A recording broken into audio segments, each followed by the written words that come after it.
You're listening to the 49 Carats Podcast, a 49ers Goldmine production with Stephanie Sanchez.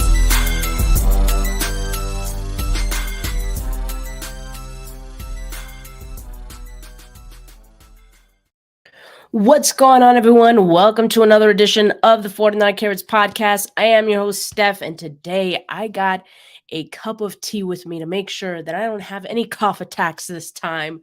No cough attacks. We are COVID-free. Well, I don't know about that. I haven't tested since yesterday, but hey, I'm feeling better. I'm feeling good, and today I'm going to be talking about the 49ers offense and how they match up against the Arizona Cardinals defense in the final regular season game of the season for the 49ers. But before we do that, let's talk about some great 49ers news, okay?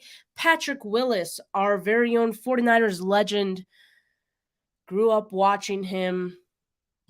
Love this man to death. He is one of the finalists for the Hall of Fame class of 2023. I really hope he makes it. He definitely deserves it. So I would really love him to make it. So it's great that he's a finalist and he'll be, up for one of those spots for the Hall of Fame. But if he doesn't make it this year, he's bound to also be a finalist in the coming years. But really want it for him. So hopefully he is voted as a Hall of Famer for the class of 2023. That's some great news for Patrick Willis there. Melissa says, hope you are having a fun show. Steph, you rule. Thank you so much, Melissa. What's going on, 49ers Throwback? What's going on, Javier? Thank you for joining. What's going on, Philip Bonger? Let's go. RJ says, sup, faithful? Glad you're feeling better, Steph. Yeah, thank you so much. I appreciate it so much. All right, let's talk about this matchup, all right? First, starting with the practice report of the week. Today, it is Wednesday, January 4th. And my, oh my, are these practice reports jam-packed. Not the way you would like to see them. A lot of players in the do not practice designation early in the week. So for the 49ers, Jimmy Garoppolo, Kevin Givens didn't practice. Those aren't surprises.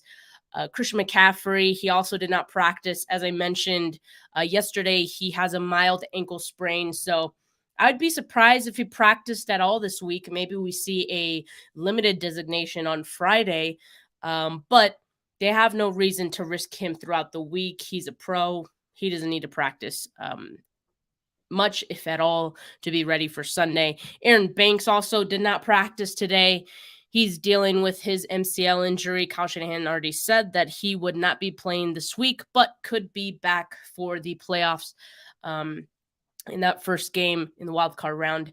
Javon Kinlaw, he's not practicing, but that's just part of his management plan that they've been having with him. Dre Greenlaw, he did not practice today with his back injury. Nick Bosa and Trent Williams both had rest days.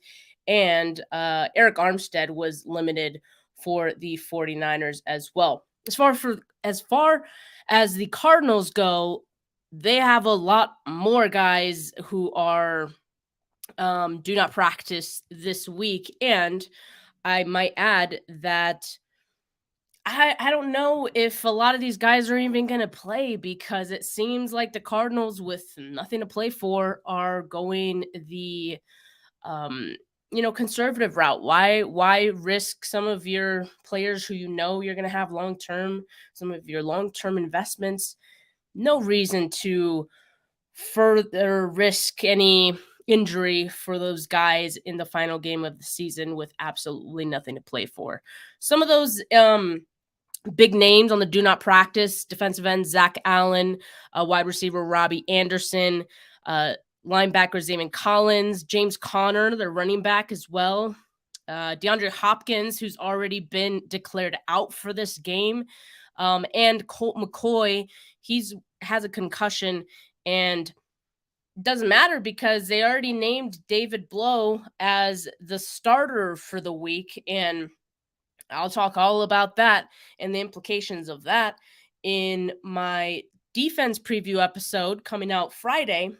But definitely some big names there who are going to be missing for the Cardinals, and possibly even more based on this practice report and some of the names on the limited side of things was Lakey Fotu, Billy Price, their center, linebacker Isaiah Simmons, corner Marco Wilson. So, yeah, Javier says never know. They might just go for broke. Yeah, we'll just have to wait and see, but it doesn't seem like they're really gonna try at all in this game, and that is okay with us because the 49ers do have things to play for, and we do need this win. Of course, if the 49ers win this game, they clinch the 2 seed, and they have a real shot at the 1 seed if the Philadelphia Eagles lose to the Giants. Of course, that game kicks off at the same time, so we won't really know until some point in the game while the 49ers are playing the Cardinals, but they're going to have to go into the game winning or trying to win the game if they want the 1 seed. So let's talk about the Cardinals defense this season. Okay. They're bad. They're pretty bad.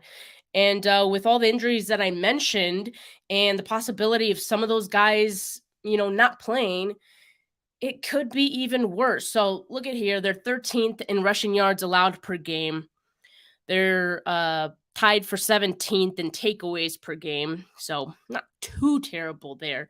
But it goes downhill from here. 21st in total yards allowed per game. 22nd in average rushing yards per carry allowed. 25th in passing yards allowed per game. 27th in third down conversion percentage allowed. 27th in sack percentage, so they are only sacking the quarterback 5.29% of the time. 29th in points allowed per game. They are allowing 25.7 points per game this season. They are 28th in first downs allowed per game, 30th in touchdowns allowed per game. They're allowing nearly 3 touchdowns to opposing teams per game. 30th in red zone scoring percentage, which is great for the 49ers because this is one thing that they need to improve on, going into the playoffs, getting better at scoring in the red zone. So an opportunity here against Cardinals defense to do just that. The Cardinals are allowing 65% of red zone trips to result in a touchdown. Of course, they're also 32nd in opponent completion percentage. They're allowing their opponent quarterbacks to throw for 69.63% completion percentage, nearly 70%. That is crazy. So they're just not good. And we know how this went the last time these two teams played. I'll talk about that in a bit, but let's look at the Battle of the Trenches. All right, Battle of the Trenches. I mean, we've got here what PFF is showing is reflective of some of the injuries that the Cardinals have faced this season. So that's why some of the names that we've seen earlier in the season are probably not there. And some of these names that are there now, we may not even know who they are. They have Cameron Thomas. He has 2 sacks this season. And on the interior, Jonathan Ledbetter has a 43.4 overall PFF grade. And Lakey Fotu, it has a 33.3 PFF grade this season. And between both of those guys, Ledbetter and Fotu, just 1 sack between them. But look, they also have J.J. Watt, who is playing in his last game before retirement. He's still a beast, okay? He has 11 sacks on the season, 19th most pressures this season, 16th in quarterback knockdowns. And because he's playing his final game before retirement, I would expect that he wants to go out and show out, one last time. And I would respect him for that. It just seems like the J.J. Watt kind of thing to do, to just go out strong. He'll see a lot of Mike McGlinchey, and Spencer Burford. McGlinchey hasn't allowed a sack since week 8. Burford has allowed just 1 sack this season. By the way, if you guys haven't seen yet, I put out a video of Mike McGlinchey, all of his reps against Mason Crosby last week. So if you guys are interested in watching that, it is on my channel. Go ahead, check that out after this. And I didn't even mention Marcus Golden for the Cardinals, their defensive line. He has 4 sacks this season. He's 38th in pressures, so still very good on that front as well. And they use him a lot on blitzes, so expect to see Marcus Golden get some action there. And he'll also be seeing a lot of Mike McGlinchey. And, I don't know. I would expect Kittle maybe helps chip here and there, a little bit, same as last week. But I didn't even mention Majai Sanders. I hope I'm saying his first name right. I actually really liked him out of the draft. He's a rookie, and he has 3 sacks on the year in a limited role, which is pretty impressive. Although he's been getting more consistent snaps as of late. He'll, for the most part, be seeing Trent Williams this week, and he is in on nickel downs, which is why you don't see him here on the screen now. But the last time that these two teams played was week 11, so not that long ago. But like I said, a lot of injuries have happened since then. Zach Allen, I mentioned him. He was a do not practice today. He, in week 11, had 1 pressure, 1 quarterback hit, and a tackle. And really, the guy who made the most noise in that game in week 11 from the Cardinals defensive line was Marcus Golden. He had 3 pressures, a quarterback hit, 2 hurries, and a tackle. The Cardinals didn't have any sacks in that game. So, take that for what it's worth. J.J. Watt, 2 pressures, a quarterback hit, 1 hurry, and 1 pass batted.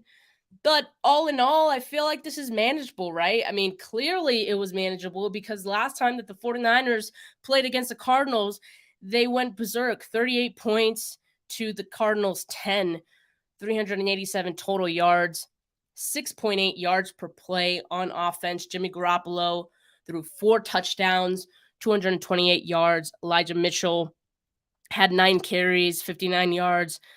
McCaffrey had 7 carries, 39 yards, but also had 7 catches and 67 yards. So I would say a pretty good game for the 49ers, and I would expect that to continue, especially given the status of the Cardinals right now. They are in shambles. But let me go to some comments really quick. Philip Banner says, we're all Giant fans this week. Yes, absolutely we are. And I don't know. I've been hearing that they might play their starters or they might rest them. I don't even know what they're going to do at this point. I hope, for selfish reasons, of course, that they play their starters and they beat the Eagles. I'm also seeing that, the Eagles may not play Jalen Hurts, or at least Sirianni is acting like he might not play. I don't know if that's just a front. But I hope Jalen Hurts doesn't play too, because Minshew didn't look good last week, and I think that's why the Eagles lost. So, yeah, hoping for the best there. Couts Chronicle says, what's up, Steph and Faithful? Steph always with the best matchup breakdowns. I appreciate it, Couts. And if you guys love 49ers content, make sure you subscribe to his channel. He's got some great videos on there as well. I need to get you on the pod at some point, Couts. So I got to reach out to you. Sugarnaut says, McGlinchey was amazing. Wow, yeah, he was. Couch says he's playing his best at the right time. Yes, we are going to turn the narrative around on Mike McGlinchey. He does still need to clean up penalties. I give him that. But besides that, he's been good. He's been solid. So, and I have not been a McGlinchey apologist in my time as a fan. So, this change is different for me, but it's because I'm seeing things a little more objectively. And I think Mike McGlinchey has been playing some good ball this year, certainly since week 8. Ronnie Montoya asks, will Kalia Davis get any snaps this week?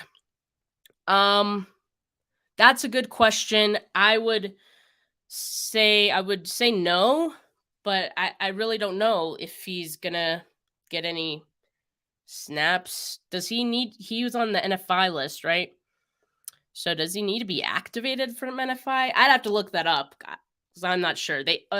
His practice window was opened, right? So I don't know if they have to activate him. So I don't think he will get any snaps this week because I don't think he's actually been activated to actually play yet. So that's the latest on Kalia Davis. But moving on.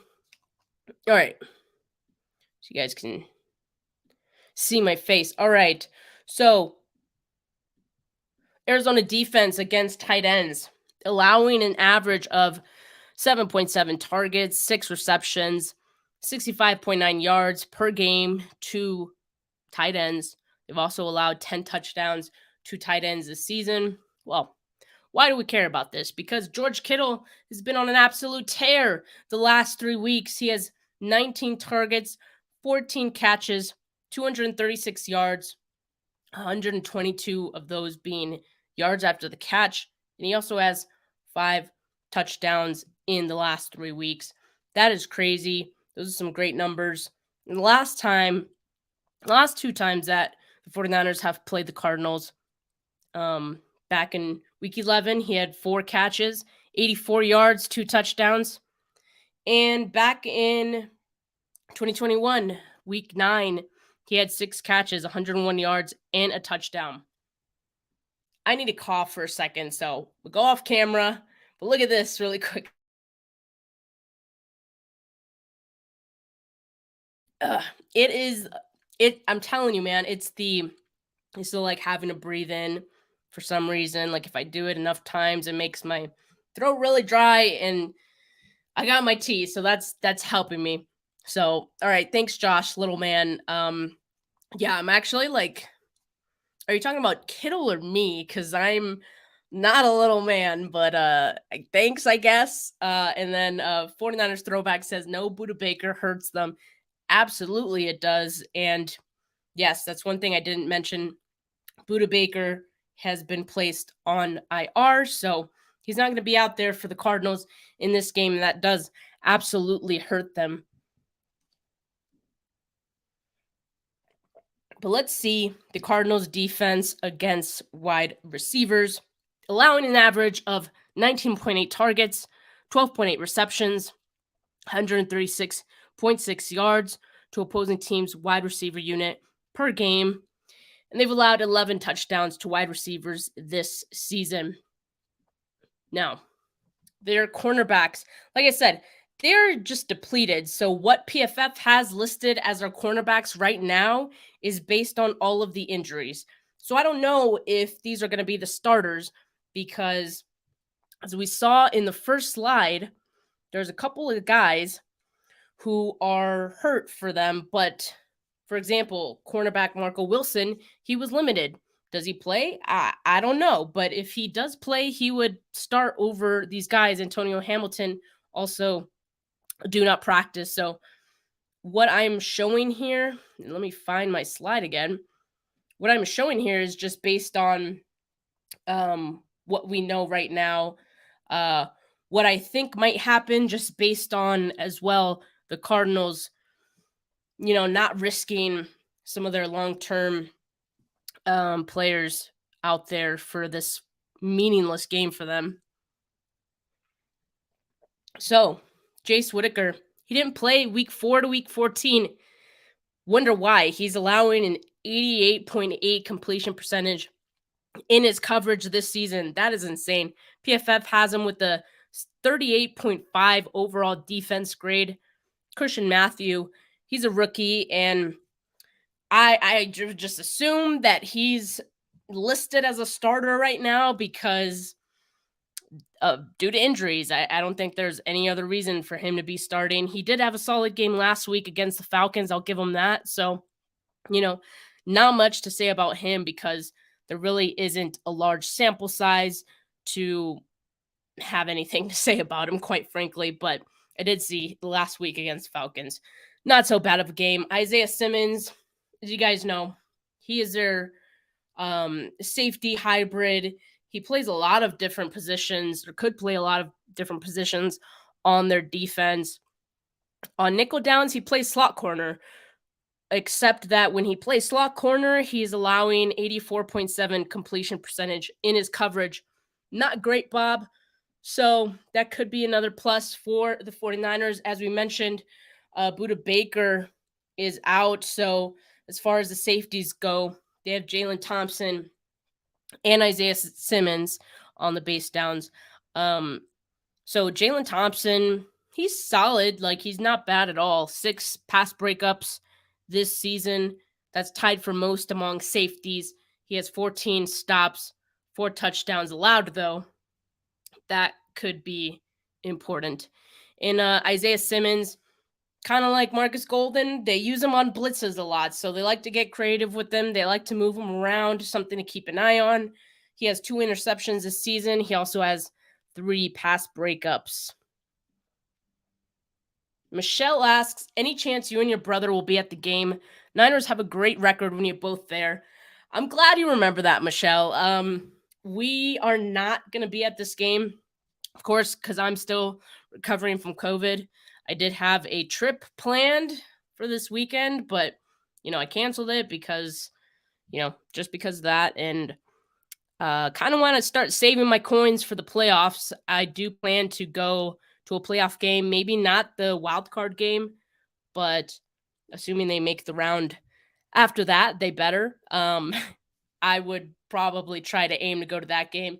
And if the 49ers make the Super Bowl, I want to try to go to that really bad. So saving my coins at this point, trying to be smart about it. So I won't be at this game, but I don't know. Do they need, my luck to win on Sunday? I don't think they do. They're too talented. Although it is going to rain. I know it's raining pretty hard right now in the Bay Area. So if you guys are out there, be safe, stay home. Because there could be some flooding once again. So make sure that you guys stay safe. But that could make an impact in the game, potentially. All the rain. Who knows? We'll just have to wait and see. But okay, Deebo Samuel, is he going to play?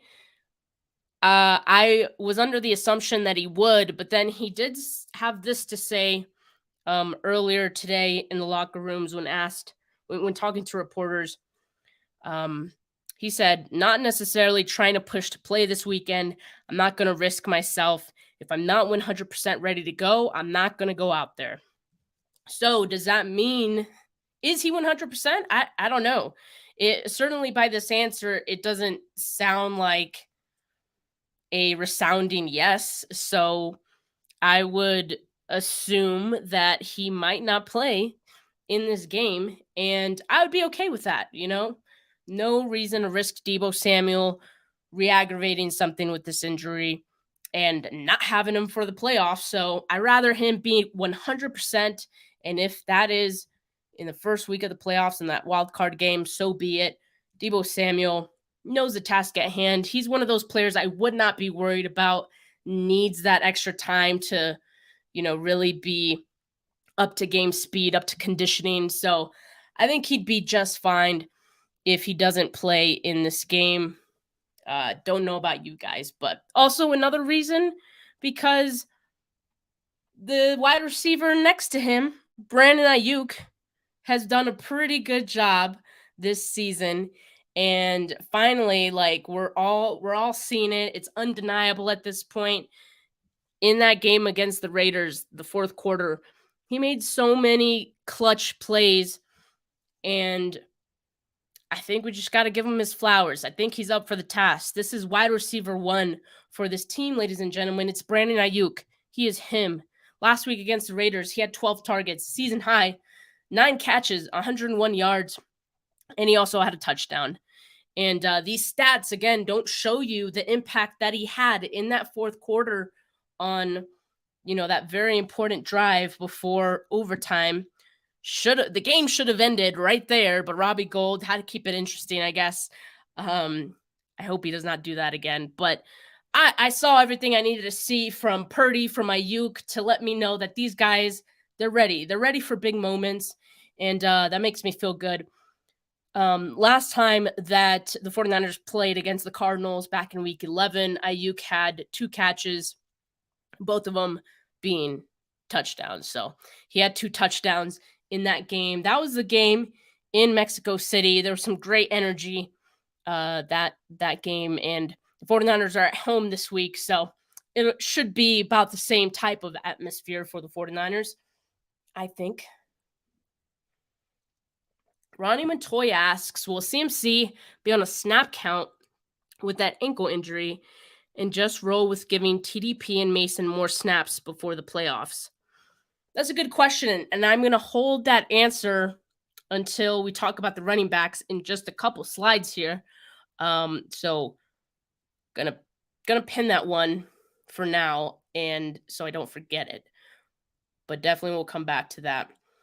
Sugarnut says BA took the game over in the 4th. Absolutely, he did. This man is the real deal. All right, wide receiver one of this team. Great chemistry with Brock Purdy. Seems like he has great chemistry with every wide receiver because he's a type of receiver that any quarterback I think would just love to have, just being reliable as he is. This tweet from KP, 49ers wide receiver Brandon Ayuk has benefited the most since Brock Purdy took over as a starter. He is 6th in the NFL in yards per reception, 8th in touchdown receptions, and 18th in receiving yards among all pass catchers during the past month. So again, speaking of that chemistry with Purdy and Ayuk, we've mentioned the fact that Purdy not afraid to look downfield, to look at those deeper routes. Oftentimes, those are Ayuk's routes, and so he's able to connect with Ayuk more often. Look, we got a pretty good crowd watching right now, so if you guys haven't yet, make sure you like this video. Appreciate all the love. Make sure you subscribe to the channel if you have not yet. All right, now let's talk about the Raiders defense against running backs, okay? They allow an average of 20 carries, 94.4 yards, 4.6 yards per carry average, and 0.88 touchdowns average to opposing teams' running backs unit per game. They've also allowed 14 touchdowns on the ground. But not just that. Last week, I talked about the fact that the Raiders defense is not the best at defending against running backs through the air. They, out of the backfield, which was great for Christian McCaffrey. And we saw that in that game certainly be a factor. One of my favorite plays of the game was the screen pass to McCaffrey that he took, close to the end zone there. Some great blocking. But anyway, just goes to show that the 49ers can benefit a lot from opposing defenses struggling with this. The Cardinals defense also kind of struggles with this. They allow an average of 6 catches, 46.8 yards to opposing teams' running back unit per game. And they've allowed running backs to score 5 touchdowns through the air. So I think this could be another good McCaffrey game. But going back to the question that was asked about Christian McCaffrey, will he be on a snap count this week? He has a mild ankle sprain. You don't want that to worsen, certainly. And you know that in this game, with the Cardinals pretty much playing for nothing, you know that there's a good chance that you can win this game without a whole lot of Christian McCaffrey, especially when you know that you have Elijah Mitchell coming back and you want to get Elijah Mitchell involved because he's coming back from injury and he could help spell McCaffrey a little bit in this game. Of course, also TDP and Jordan Mason could be 2 players as well who get in the mix, and those players are just as capable of handling the load as well. But Elijah Mitchell, I think, is intriguing because the last time that he came back from a multi-week absence, back in week 10, he handled a lot of snaps. He handled a bigger load than I thought he would back in that week 10 game after he missed, 9 weeks or something like that. He played 19 snaps, which isn't that much, but he had 18 carries. 18 carries in his first game back, 89 yards. So I think the 49ers are going to use Elijah Mitchell potentially as their running back one in this game if McCaffrey is at all limited by this mild ankle sprain, which, of course, you want to keep McCaffrey healthy. You want to make sure he's good to go for the playoffs. So I think Mitchell might be the guy for the 49ers this week, getting back to game speed and conditioning. And looking at some videos from practice today, Elijah Mitchell looked good, returning to practice. He was fast and he looked agile. So I think he's ready. And I think Mitchell will play a bigger role in this game. Now, let's talk about the man of the hour, Brock Purdy. This tweet from Jordan Elliott, Splash Cousin, friend of the pod. Make sure you guys follow him if you have not yet on Twitter. With 2 touchdown passes on Sunday, Brock Purdy would join Justin Herbert as the only 2 quarterbacks in NFL history with 2+ touchdown passes in 6 consecutive games during their rookie season. Great stuff. And that's a great company to be in. Brock Purdy and Justin Herbert in the same sentence. I like that a lot. So I think it speaks to how good Purdy has been. But the one question I'm kind of starting to ask myself, and I see other people ask this too, have we seen Brock Purdy's ceiling? Maybe. I think this season, maybe, because there's only so much you can improve on during the season. And I don't know exactly what his ceiling is long term, but this season his ceiling was probably the Tampa Bay game. That was a great game. He only threw 185 yards that game, but he had his completion percentage was 76.2. He was locked in and he was beating the blitz, so dealing with a lot of pressure, and that was a big prove it game, I think, for Purdy, because that was his first start. And so to me, I think that was his ceiling. But certainly you can also look at that Seahawks game. I mean, the game against Washington. I mean, come on. All of these games I've been impressed with him.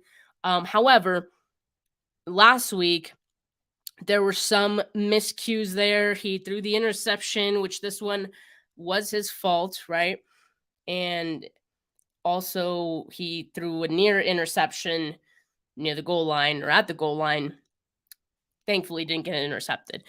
But, little mistakes are starting to show themselves, so maybe he's getting a little comfortable. There was also some times where he missed some guys downfield. Certainly could have been bigger plays had he seen them, which is not something he did in those first few weeks of him playing. So hopefully that's not something like a regression that we're seeing with Purdy. But I'm not worried about Purdy at all. I think he's playing some great football. Certainly what I saw from him in last week's game, being able to lift your offense up, being down 10 points in the third, being able to keep up in a back and forth high scoring affair. I mean, those things are impressive as well. And that's the type of experience that he's going to need going into the playoffs. Couple tweets here that I wanted to share. Both Christian McCaffrey and Ayuk said that Brock Purdy was changing play calls in the 2-minute drill against the Raiders, signaling effectively. Ayuk said he's signaling out wide, changing play calls. Today really showed us that I think this dude is on a different level. He can play for sure. And then also after Sunday's game, Rob Lauder tweeted, "Don't forget that Brock Purdy led the 49ers offense on a game-winning drive with 1 minute and 11 seconds left on the clock. The legend grows." Absolutely. And that's not too surprising to me, because back in training camp, he was one of the more consistent quarterbacks in situational drills. He was just efficient. He knew how to move the ball downfield and, get to the end zone. So in that sense, I'm not so surprised by how he did in that game, and just speaks to how good he's been. Taylor Worth also tweeted, "Through 5 games as QB1, Brock Purdy's 17-game pace would be 3,842 passing yards, 34 passing touchdowns, 10.2 interceptions. Not bad. Not bad at all. I would take that any Sunday. So that's a topic for another day because I don't know what happens after this season, quite frankly. But I do know that I feel good about having Brock Purdy at the helm with this team in pursuits of the Super Bowl.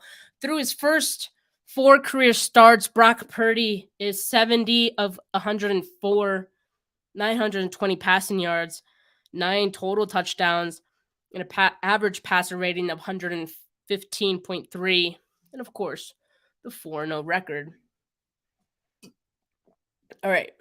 But the big question is, can Brock Purdy lead the 49ers to a Super Bowl? He was asked this on KNBR, his KNBR debut. I think it was yesterday. He said, "Yes, sir, no doubt." And he said it without hesitation. That's the mindset right now. I just love this kid. Like, he exudes confidence. And I think that he's ready to lead the 49ers to a Super Bowl as well. Certainly what he's been able to show us has been impressive. And I've seen enough. I am convinced that this team can win the Super Bowl with Brock Purdy at quarterback. But let's not get ahead of ourselves, okay? One game at a time. The game in front of us this week is the Arizona Cardinals, okay? And the 49ers have to win this game, like I said, if they want to clinch the 2 seed and if they want to have any hopes of potentially getting the 1 seed. So keys of the game for the 49ers offense this week for me, and they're pretty simple because, again, I don't know how competitive this game is going to be, but the first key of the game is avoid turnovers, because if it's going to be a rainy game, which as of right now, it looks like it's going to be, we know how ugly that can get, and that could level the playing field. So just avoid turnovers, okay? And if possible, get an early lead, because I don't think the Cardinals are capable of coming back from that. So if the 49ers get an early lead, I think it will lead to this third key of the game, which is aim to get the starters out early. And I also like to remind you guys, the 49ers can't sit all of the starters, okay? So even if the game is going well for them and they could rest some guys, they can't possibly do that, because the game day roster is 48 guys, and you can't possibly, you don't have enough guys active for the game to even be able to do that. So it's really might just be a matter of a few very key guys, going out for the game, but as many guys as you could protect, hey, I'm cool with that. So if the 49ers get to an early convincing lead, I think it'll be good to get some guys out of the game, make sure they're safe, make sure they're injury-free going into the playoffs. But just want to remind guys that it is not possible to rest every single player. So keep that in mind when you're watching. Don't throw an outrage, don't throw a fit. All right, guys, that is my 49ers offense preview for the week, going up against the Arizona Cardinals, of course. And I will be back with another preview, this time the defense preview, on Friday. So make sure you guys tune into that. Thank you so much for tuning in today. Make sure you like this video if you have not yet. Make sure you subscribe if you have not yet. And also, as I mentioned, Mike McGlinchey and Brandon Ayuk, all 22 videos for this week from the Raiders game. If you guys haven't watched that yet, that is on my channel. Make sure you check that out if you haven't yet. If you guys are audio listeners, make sure that you follow or leave a rating for the podcast. Really appreciate it. All right, guys, have a good rest of your Wednesday night. Peace.